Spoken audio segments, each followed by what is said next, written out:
நண்பர்களை நீங்கள் பார்த்து கொண்டு இருப்பது உங்கள் கௌசிகா ரிவ்யூ. சரி வாங்க வீடியோக்குள்ள போய் என்ன நடக்க போகுது அப்படின்னு சொல்லிட்டு பாத்தீங்கன்னா, நம்ம மல்லி இருக்காங்கல்ல அவங்கள மிகப்பெரிய ஒரு சிக்கல்ல சிக்க வைக்கணும்னு சொல்லிட்டு நிறைய சதி திட்டங்கள்லாம் தீட்டின்னு இருக்காரு நம்ம கதிரேசன்.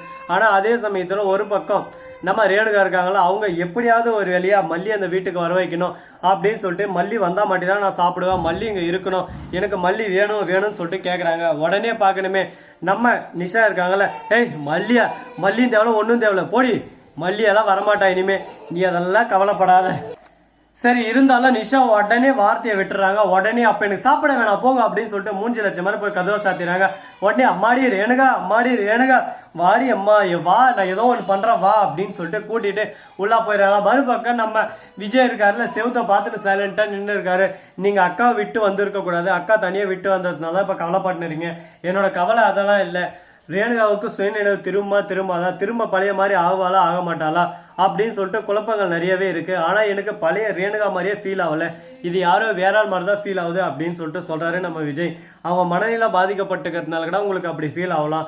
அவங்க நல்லபடியா திரும்ப வரும்போது உங்களுக்கு பழைய ரேணுகாக்காவா கண்டிப்பா வருவாங்க, நீங்க எதுக்கும் கவலைப்படாதீங்க விஜய் அப்படின்னு சொல்லிட்டு சொல்றாங்க. சரி ஓகேன்னு சொல்லிட்டு ஒரு பக்கம் சைலண்டா இருக்காங்க. வெண்பா குட்டி சாப்பிட்டாலா அப்படின்னு சொல்லிட்டு கேட்கலாம். அவங்க சாப்பிட்டு இப்பதான் தூங்க வச்சுட்டு வந்தேன், நீங்க எதுக்கும் கவலைப்படாதீங்க அப்படின்னு சொல்லிட்டு ஆறுதலா 2 வார்த்தை சொல்லிட்டு சரி நானும் போய் தூங்குறேன்னு சொல்லிட்டு போயிட்டு தூங்க போறாங்க. எங்க போறா அப்படின்னு சொல்லிட்டு கேட்கறாங்க. வெண்பா ரூமுக்கு. ஏன் எங்க என்ன அப்படின்னு சொல்லிட்டு, அவ்வளவுதான் நான் வேற நீங்க வேறன்னு ஆகிப்போச்சு, உங்களோட வாழ்க்கையை நீங்க பார்க்க போறீங்க, என்னோட வாழ்க்கையை நான் பார்த்து எப்படி முன்னேறணுமோ அப்படி முன்னேறிதானே ஆகணும், ஏன்னா எல்லாமே எனக்கு பழகி போச்சு, எல்லாரும் என்னை விட்டு போறீங்க, அதுக்கேற்ற மாதிரி சூழலுக்கு ஏற்ற மாதிரி என்ன நான் மாத்திக்கணும்ல அப்படின்னு சொல்லிட்டு ரொம்பவே பெருமையா அழகா கியூட்டா சொல்லிருக்காங்க.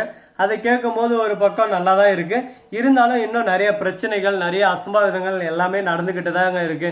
இது முழுக்க எப்படி தீர்த்து வைக்க போறாங்கன்னு சொல்லிட்டு தெரியலைங்க. கடவுள் மேல பாரத்தை போட்டு நாம போய் தான் அவனும் வேற வழி இல்லை.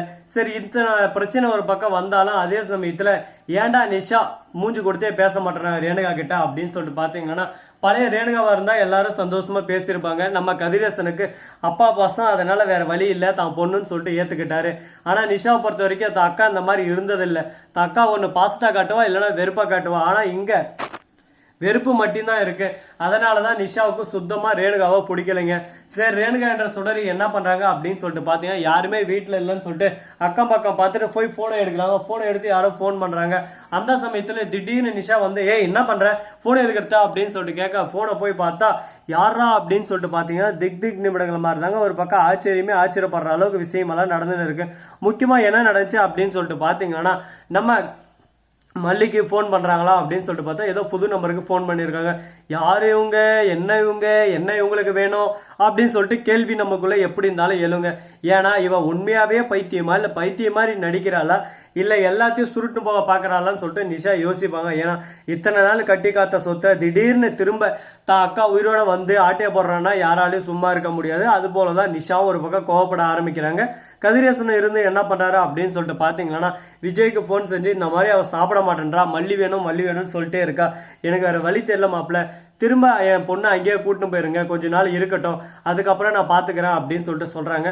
உங்களுக்கு எதுவும் பிரச்சனை இல்லை, ஆட்சேபணி இல்லைன்னா நான் கண்டிப்பா கூட்டின்னு போறேன் மாமா அப்படின்னு சொல்லிட்டு ரேணுகாவை திரும்ப அங்கேயே கூட்டின்னு போறாங்க. ஆனா ரேணுகாவுக்கு இதுல சுத்த விருப்பம் இல்ல நாங்க வரமாட்டேன், மல்லி இங்க வரணும், இங்கதான் நான் இருப்பேன், மல்லி இங்க இருக்கணும் அப்படின்னு சொல்லிட்டு அடம்பிடிக்கிறாங்க. ஆனா நம்ம மல்லி இதை மறுத்துறாங்க. என்னால இந்த இடத்த விட்டு வர முடியாது, அது மட்டும் இல்லாம அவங்க வாழ்க்கைய பார்த்துட்டு போறீங்க, நான் என் வாழ்க்கைய பார்க்க வேணாவா, இப்படியே இருந்துட்டேன் காலம் பூரா அப்படின்னு சொல்லிட்டு ஒரு கேள்வியை முன்வைக்கிறாங்க. அவங்க கேட்ட கேள்வி தப்பே இல்லைங்க. ஏன்னா நம்ம விஜய் இருக்காருல, அவரு இருந்தனா இத்தனை நாள் மல்லி நீதான் என் உலகம்னு சொல்லிட்டு மல்லியை சுத்தி வந்தாரு. பழைய காதல் திரும்ப வந்ததும் திரும்ப ரேணுகா கிட்டே போயிட்டு ஒரு பக்கம் நம்ம மல்லி அள வைக்கிறாரு. இதெல்லாம் எந்த விதத்தில் நியாயம் சொல்லுங்க பார்க்கலாம். இதெல்லாம் ஏத்துக்கிற மாதிரி இருக்கா? அதனால வேற ஒன்றும் பண்ண முடியாது. நடப்புறது எல்லாத்தையும் ஒரு பக்கம் நாம வேடிக்கை மட்டும்தான் பார்க்க முடியும், சிந்திச்சுக்கிட்டா பார்க்க முடியாது. அந்த அளவுக்கு ஒரு பக்கம் போட்டிகள் பொறாமைகள் எல்லாமே ஒரு பக்கம் சேர்ந்து போயின்னு இருக்குங்க.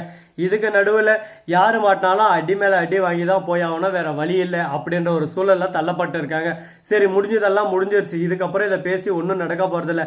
அடுத்து என்ன பண்ணலாம் ஏது பண்ணலாம் சொல்லிட்டு அடுத்த கட்டத்தை தான் நம்ம கண்டிப்பா தீட்டி ஆகணும். அடுத்த திட்டம் என்னன்னு சொல்லிட்டு பாத்தீங்கன்னா, நம்ம ராஜேஸ்வரி இருக்காங்கல்ல, அவங்க இருந்து கதிரேசனுக்கு போன் பண்ணி இந்த மாதிரி உங்க வீட்டுல இருக்கிறவ உண்மையான ரேணுகாவே இல்ல, அவ சுடரி அப்படின்னு சொல்லிட்டு உண்மையை சொல்றாங்க. உனக்கு எப்படி இது தெரியும், நீ என்னத்துக்கு திடீர்னு இதில் இன்வால்வ் ஆகிறா அப்படின்னு சொல்லிட்டு கேட்குறாங்க. எனக்கு எந்த ஒரு ஆசையும் இல்லை, நீ எந்த கதையை போனாலும் எனக்கு பிரச்சனை இல்லை. ஆனா அந்த வீட்டில் இருக்கிற சுடரி தான், அவளை எனக்கு நல்லாவே தெரியும். இப்போதான் நான் ஃபுல்லாக கேதர் பண்ண விஷயத்தெல்லாம் கரெக்ட் பண்ணிட்டு தான் உங்ககிட்ட வந்திருக்கேன் கதிரேசன். திரும்ப நீங்கள் ஏமாந்துடக்கூடாதுன்னு சொல்லிட்டு சொல்ல தான் நான் வந்தேன். மற்றபடி நீங்கள் எப்படி போனாலும் அதை பற்றி எனக்கு கவலை இல்லை அப்படின்னு சொல்லிட்டு ஃபோனை கட் பண்ணிடுறாங்க. ஒரு பக்கம் குழப்பத்தோடையும் பயத்தோடையும் அதிர்ச்சியோடையும் வியப்போடையும் முழிச்சுன்னு இருக்காரு. நம்ம யாரை நம்புறது, தான் பொண்ணுன்னு சொல்லிட்டு உருவத்தில் வந்திருக்கிற இவ்வளோ நம்புறதா, இல்லை எவ்வளோ ஒருத்தி காசுக்கு ஆசைப்பட்டு சொல்கிறத நம்புறதா, இல்லை விஜய் என்கிட்ட கூட்டிட்டு வந்து விட்டு ஒரேடியாக எனக்கு நாமம் போட பார்க்குறாரா, கடவுளே இது ஒரு வெளிச்ச காட்ட மாட்டியா அப்படின்னு சொல்லிட்டு கடவுளை பார்த்து வேண்டாரு.